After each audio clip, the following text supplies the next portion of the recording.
What's going on, boys? Thanks to our patrons and Fiverr customers, subscribe to our Patreon free for behind the scenes stuff, arm yourselves, life stuff. We're talking a bit about totems today, but we'll start with why you would want or need a totem. And we're not talking about traditional cultural totems. I think for most people, although I'm willing to bet they function similarly in a similar way. For most people today, people watching this, they will be misdirection. They won't help you, they'll confuse you. That idea of totems, the traditional totems thing, threw me off totems for a good while. We'll start with the easier scenario. We've mentioned these trances you can unlock. You'd like to be able to access them easier, induce the trance faster and in a more controlled way. And then the second scenario, you're slipping. You are forgetting lessons you've learned, either because of lack of pressure needing you to keep those lessons fresh, or even too much pressure making you want to give up and hope everything will be okay. This was supposed to be another something and something video. Totems and something.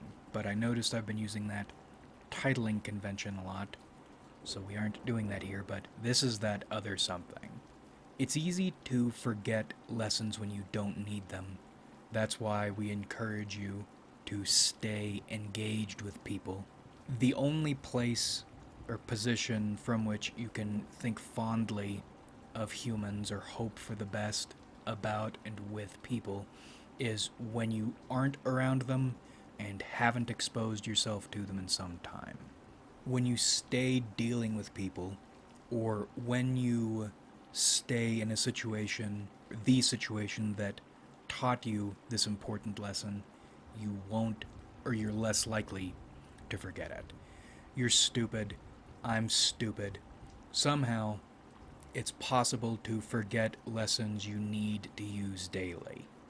Even though you understand them totally, you use them all the time. Stupid you, stupid me, easy to forget. Totems will help you with that, but overwhelming pressure is another situation in which one might forget or forfeit their lessons. This isn't working as well as you want it to. Maybe you even feel it isn't working at all. So you want to give up, or you want to go learn new lessons, replacement lessons. And that's a tricky thing because that is useful. Your ability and willingness to learn new lessons, or evolve ones you have at the moment. However, you need to stay in touch with your instincts, because if you aren't in touch with your instincts, you won't be able to tell what the problem is. As in, is this trying time a signal you need to find new lessons or update yours, or is this a test of will or patience? In other words, there's nothing wrong with this lesson. Shit is just bad. Shit gets bad.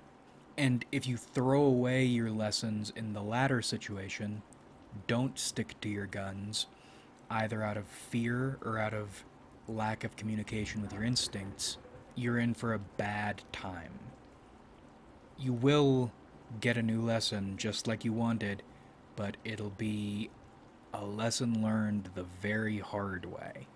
That lesson being know when to hold 'em, know when to fold 'em. And within all this is a particularly insidious form of getting you to let go of your lessons. And as always, it comes back to good and evil, or what people say is good and evil. Because it's beginning to look more and more to me like good and evil are word tools used to manipulate people, vacuous on their own, and designed probably to play on your brainwashed Abrahamic instincts. In other words, you are afraid of holding the bad label, especially in bad times, because on some unconscious programmed level, you believe this label is responsible for your circumstance. And that's one side of it, but even if you don't buy into that side, on the other is this vague promise that things will get better if you act and think in accordance with what people label as good. So, as your situation gets more trying, that fear of total dissolution creeps up on you. You start acknowledging this good bad thing, even if only to yourself, as something to be paid attention to be taken seriously. And remember, we've gotten here because doing good things, or what people label as good, push as good, it all seems to be prey shit. So, when a predator targets you, you have so many vulnerabilities. Maybe that if you've never been attacked before, you don't even recognize as vulnerabilities. There's no karma. Good things don't get rewarded, either in the mystical sense or in the dealing with other people's sense. And if you want to play the game like that is the case, you're speccing not into some idea of good, but more into selling to people the idea that you are good and should be rewarded for it. It's all social games. All of it.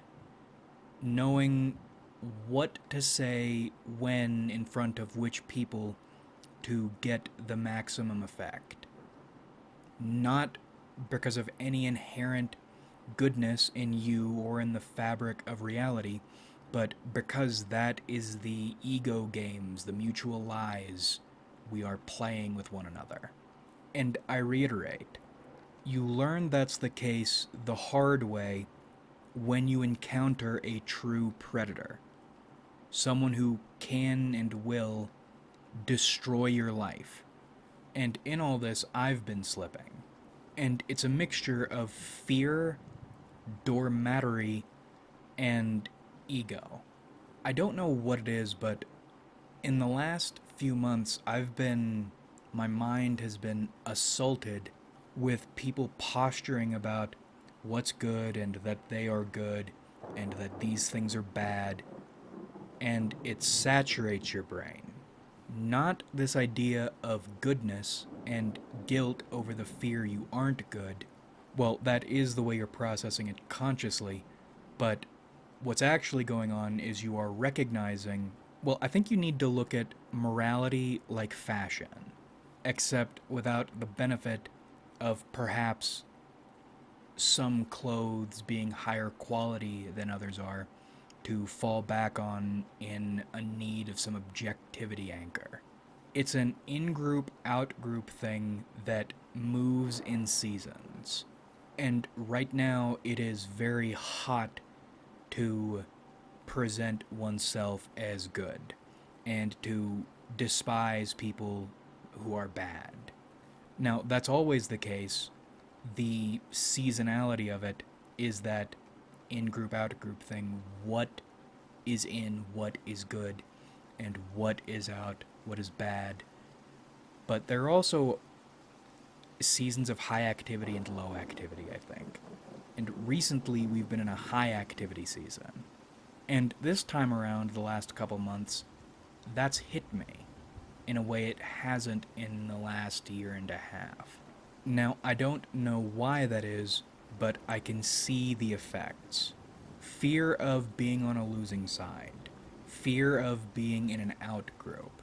Fear of my ego being threatened for being in an out group. I.e., the idea you are not this better or superior thing, because it's all framed in terms of superiority. You are not one of these superior things, you are one of these inferior things. And the change was I stopped believing in the totalizing righteousness of what I do and why I do it. my unconscious gave this pressure an in. Doubting your methods and your reasoning, even on the smallest level of permitting in your own mind these other people to have points of view. And that's tricky because one of the things we like talking about often is just how many answers there can be to one question. So, how can one of these people not have a point of view, or why would it be bad to acknowledge that they have a point of view? I think it's a matter of how people have points of view. Almost everyone alive you'll interact with will, in their point of view, or operate their point of view from that superior, inferior, dominant, submissive perspective. As in, you might believe everyone has a point of view and it's valid. Unless you encounter somebody who doesn't believe that, then that's invalid. There's always a winner and a loser. And this good bad shit is another way people play that game. Ignoring the possibility the things they are being taught are good make them easier to prey on, it's still a fight. No matter what the person believes, you either fall in line with what they believe, or you're an enemy and something needs to be done about you. And this is why you need to be careful about viewing people as people. Behind their eyes, their point of view is reasoning, feeling, experience, historical precedent even, and so on, but it's all auxiliary. We are in a meme war. Everything in your life serves to propagate your memes or to achieve dominance over other memes. And another benefit of mimetic victory, if your memes win, is your ability to prey on the dumb shits who believe in what you believe, because you don't really believe in what you believe. You believe it insofar as it's a tool that works for you. In fact, that's why we are in this situation in the first place. We lost that game. The values we held were turned against us by the system that placed those values in us in the first place. It's your self-detonation switch from Deus Ex. That's why we needed to make that hard turn in the first place. Allowing other people's ideas and feelings into your core, even on the smallest level, makes you vulnerable to them. And not only in a way that they can strike you and it'll hurt, but also in a self-defeating way, tearing yourself down for other people. When you needed help most, they took these enshrined values that you were expressing, that the system taught you to express, and then tried to kill you with them. You can't let that happen. You can doubt yourself. You should doubt yourself even. But it should be you doubting yourself. That will help you evolve. And when I say you, I mean your instinctive values mixed with real-world experience.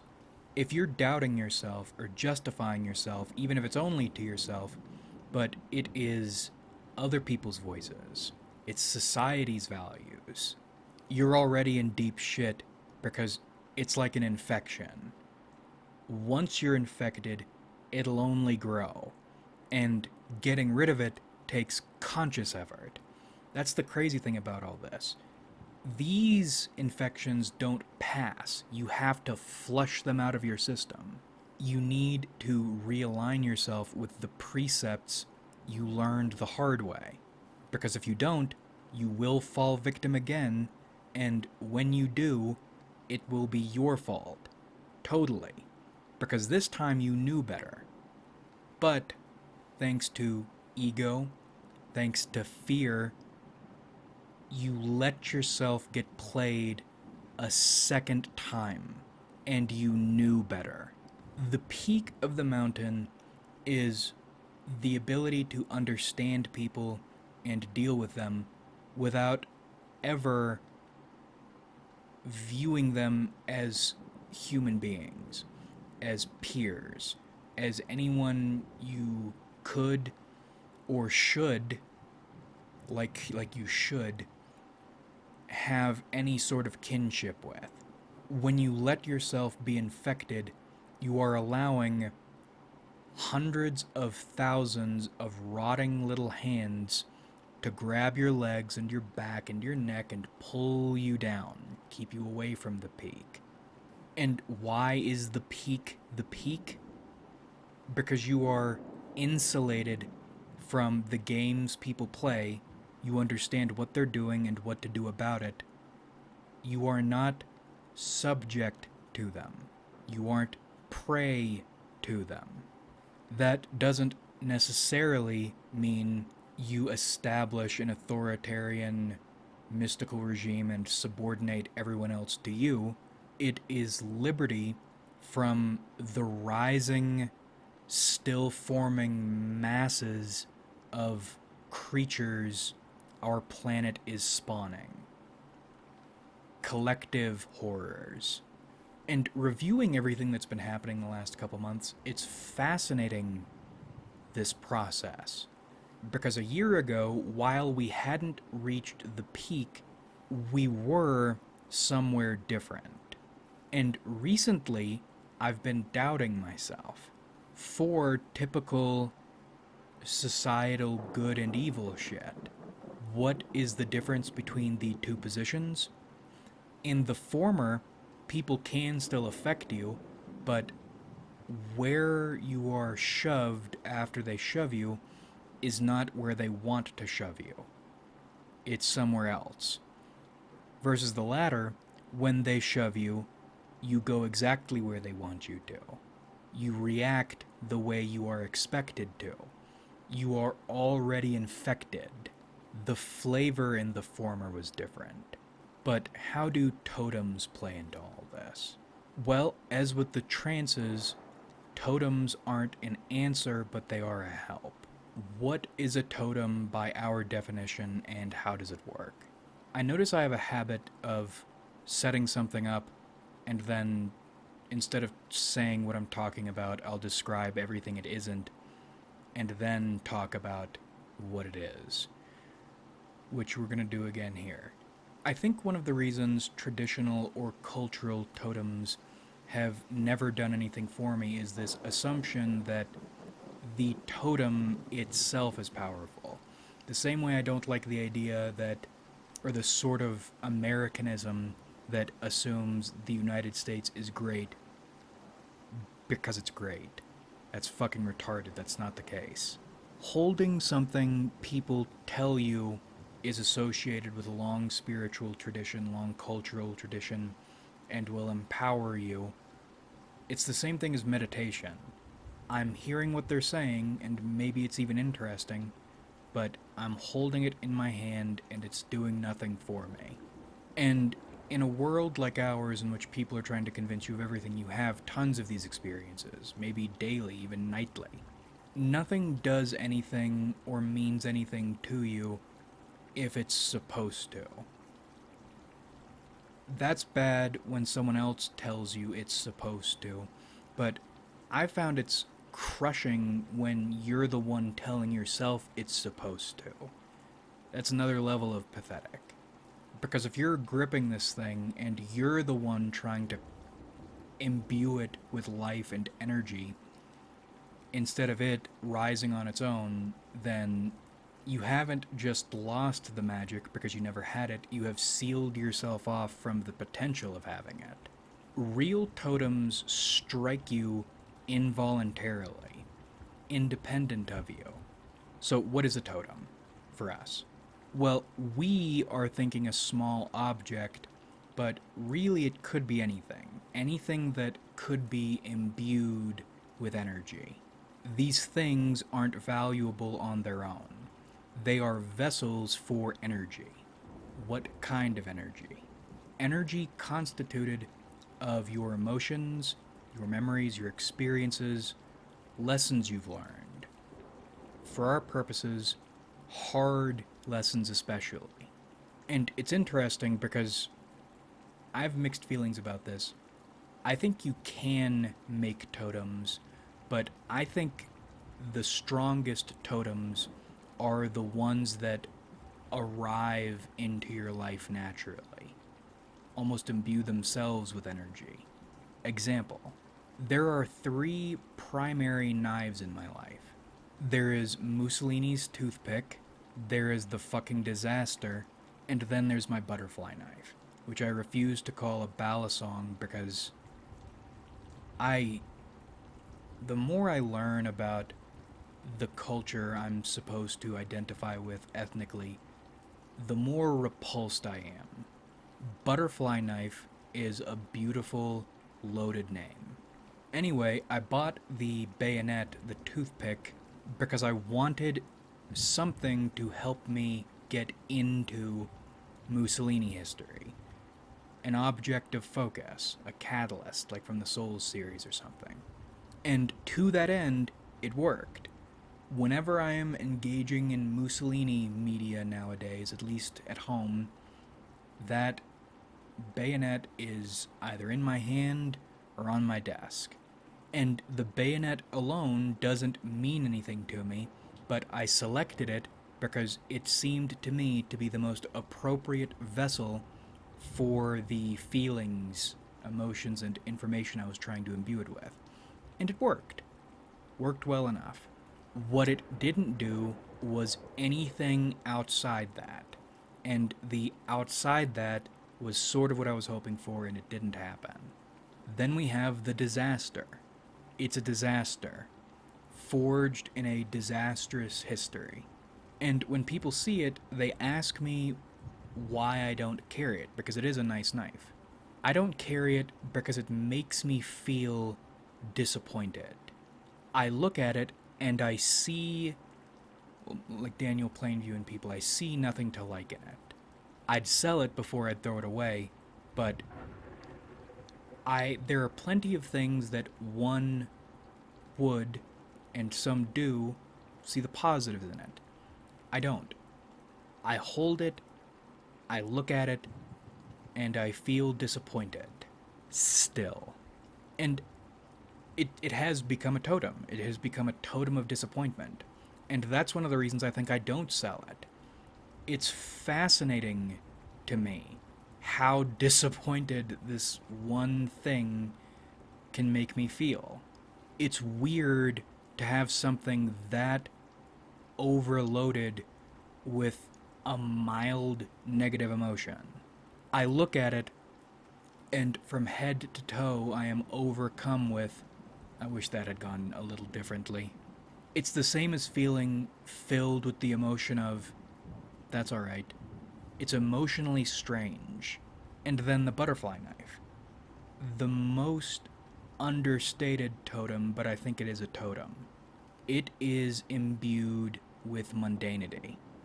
That's my beater knife. That's what I carry and use for most bullshit things. That's my box opener.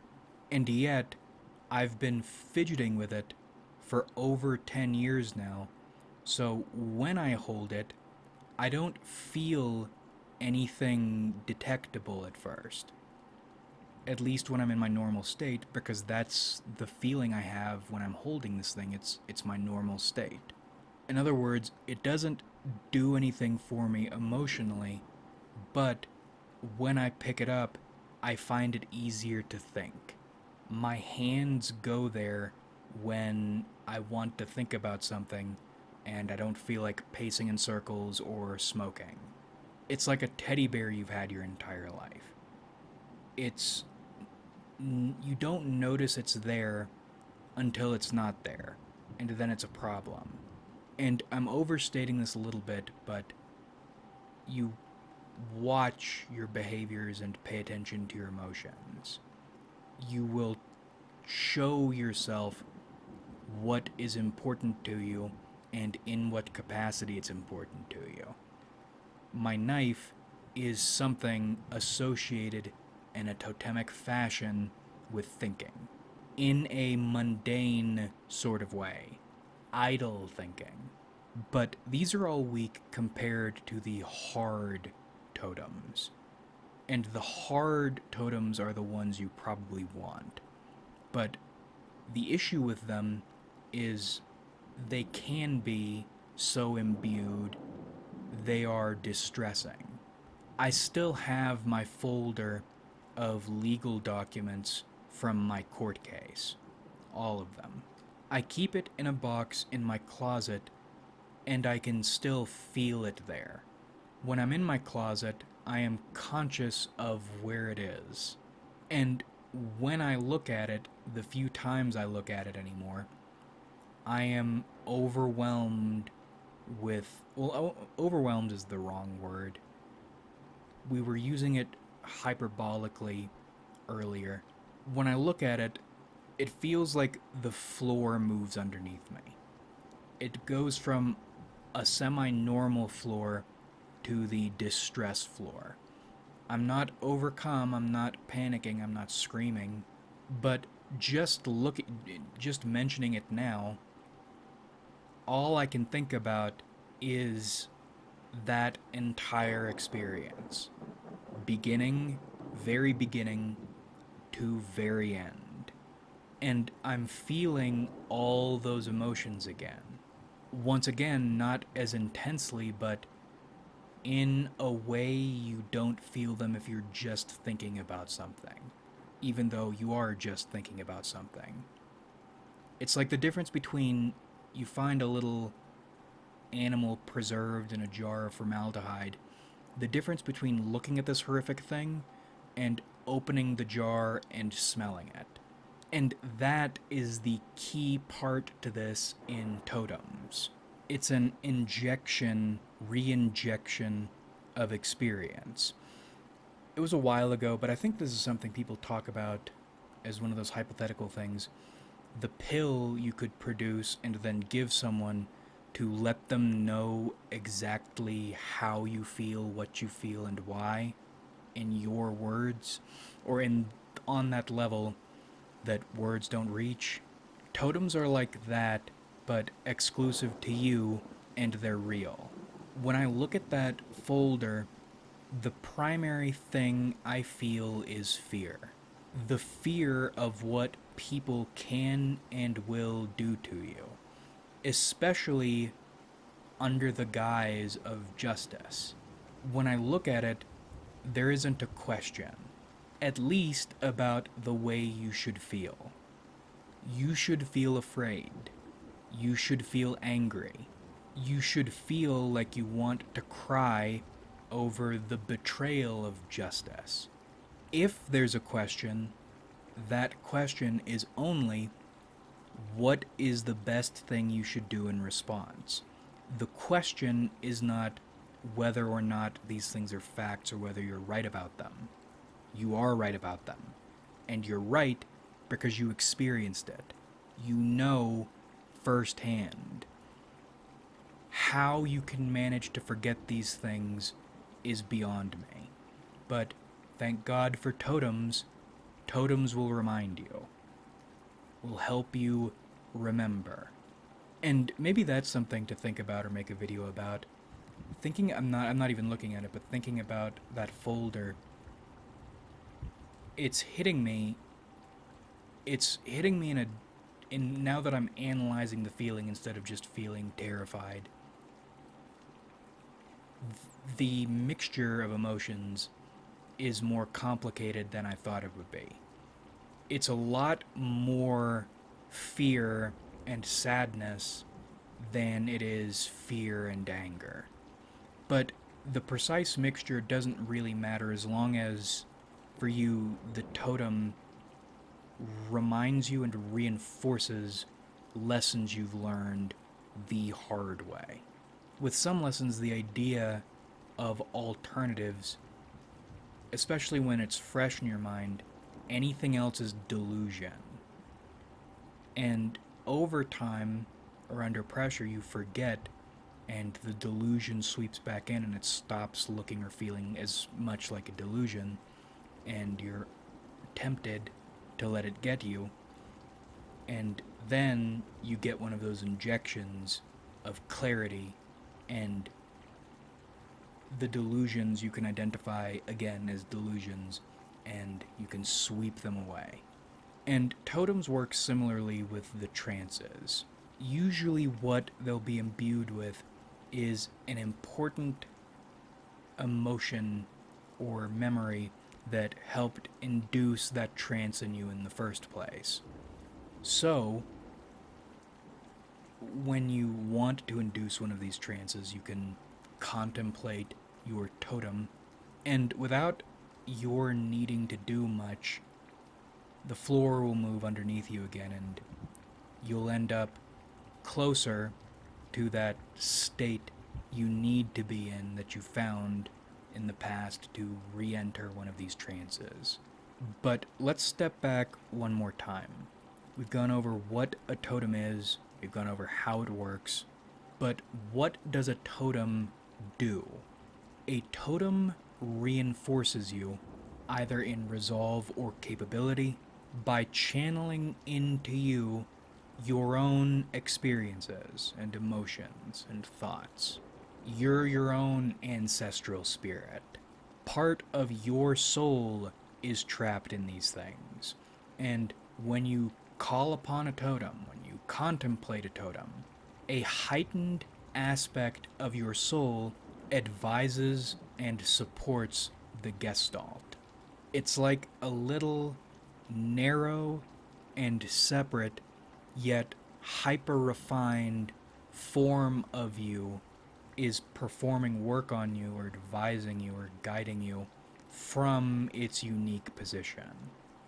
That position being, again, narrow and separate, but heightened in its truth or its purity.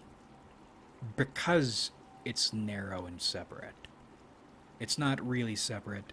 I hope I'm making sense. It's like you're channeling yourself, you're channeling little parts of yourself into places you've been, yet to levels you can't go or can't go back to, back into yourself so you can operate better, think clearer, and not forget lessons you've learned. We'll cut it here because I don't think we'll be able to find the words I'm looking for, at least in this part. Don't neglect totems. And if you give society an inch, society will convince you to convince yourself to give them or it a mile. Don't do it. Don't even play that game. Like if you enjoyed, subscribe if you haven't.